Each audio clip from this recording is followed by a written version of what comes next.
ఆయన ఉన్నప్పుడు కాంటా పెట్టేటప్పుడు 42 కిలోలు 43 కిలోలు పెట్టి కట్టింగ్లు చేశారు.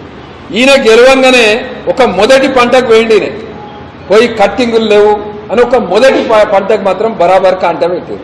మళ్ళీ ఇప్పుడు ఏంది పరిస్థితి? మళ్ళీ 42 కిలోలు మళ్ళీ 43 కిలోలు కాంటా పెట్టుడు, రైస్ మిల్లర్లతోటి కుమ్మక్కవుడు, కమిషన్లు తీసుకున్నాడు. ఇది ఇలా మంచిర్యాలలో జరుగుతుంది. కాంగ్రెస్ పార్టీ అధికారంలోకి వచ్చి 18 నెలలు అయింది. వాస్తవంగా మేము కూడా మాట్లాడద్దు అనుకున్నాం 1 సంవత్సరం 2 సంవత్సరాల దాకా. ఎందుకంటే వీళ్ళు బాగా వాగ్దానాలు చేశారు 6 గ్యారెంటీల పేరు మీద. గెలిచి వచ్చినావు, నెల రోజులలో ఇస్తాన్న డంప్ యార్డ్ వీకింది, 3 నెలలలో ఇస్తాన్న ఎల్లంపల్లి బాధితులది కాలేదు, 6 నెలల్లో మొదలు పెడతా అన్న ఫ్లైఓవర్ కాలేదు. ఈ ప్రాంతానికి ఇక కొత్త కొట్టు పట్టుకొచ్చారు ఐటీ పార్క్.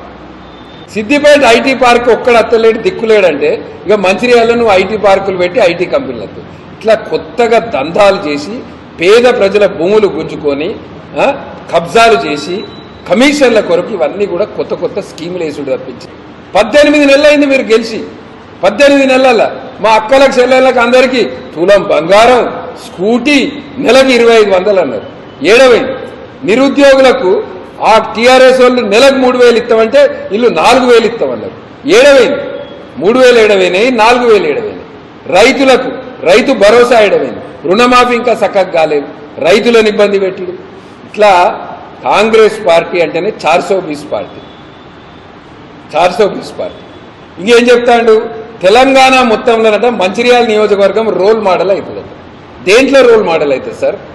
భూ కబ్జాలల్లో రోల్ మోడల్ అవుతుందా? బెదిరింపు రాజకీయాలల్లో రోల్ మోడల్ అవుతుందా?